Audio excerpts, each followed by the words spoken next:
நான் weight gain பண்ணுறதுக்கு முன்னாடி நான் எப்படி இருந்தேன்னு பார்த்தீங்கன்னா 40 கிலோ இருந்தேன். ஸோ நானும் நிறையா ட்ரை பண்ணி பார்த்துட்டேன் வெயிட் கெயின் பண்ணுறதுக்காக. வந்து நிறைய சாப்பிடணும் அதெல்லாம் பண்ணணும் அப்படின்னு சொல்லிட்டு எல்லாரும் என்னை பார்த்து ரொம்ப ஒல்லியாக இருக்கு அப்படிலாம் சொல்லுவாங்க. சொன்னதுனால நான் என்ன பண்ணேன், வெயிட் கெயின் பண்ணணும்னு சொல்லி ஒரு முடிவு எடுத்து எல்லாம் பண்ணினேன். பண்ணும்போது பார்த்தீங்கன்னா நிறையா ட்ரை பண்ணி பார்த்துட்டேன், என்னென்னமோ சாப்பிட்டு பார்த்தேன். பசங்களாம் சொன்னாங்க பீர் அடித்தா வெயிட் கெயின் ஆகும்னு சொன்னாங்க. பீர் அடித்தும் வெயிட் கெயின்லாம் ஆகலை. எனக்கு வந்து கணைய இன்ஃபெக்ஷன் தான் ஆச்சு.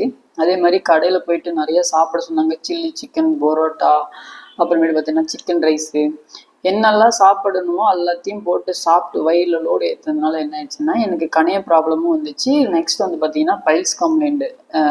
ஸோ என்னால் என்ன சொல்லணும்னா மோஷன் ப்ராப்ளம் ரொம்ப இதாக இருந்துச்சு. அதுவும் ஆப்ரேஷன் பண்ணணுன்னு தான் சொன்னாங்க.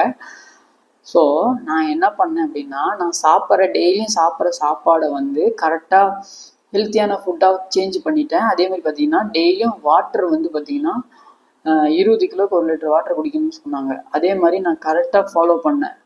டெய்லியும் தண்ணி குடிக்கிறது நல்லா இது பண்ணேன். நல்லா ஸ்கின் எல்லாம் நல்லா க்ளோ வச்சு காலையிலேருந்து சாயந்தரம் வரைக்கும் செம்ம எனர்ஜி ஆச்சு.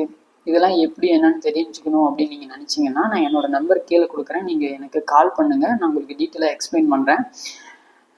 இதை உங்களுக்கு யாருக்காவது உங்கள் ஃப்ரெண்ட்ஸ் வெயிட் கெயின் பண்ணும் அப்படின்னு நீங்கள் நினச்சிங்க, அவங்க யாராவது அப்படி கேட்டிருந்தாங்க அப்படின்னா இந்த வீடியோ ஷேர் பண்ணுங்கள், அவங்களுக்கு ஏதாவது யூஸ்ஃபுல்லாக இருக்கும்.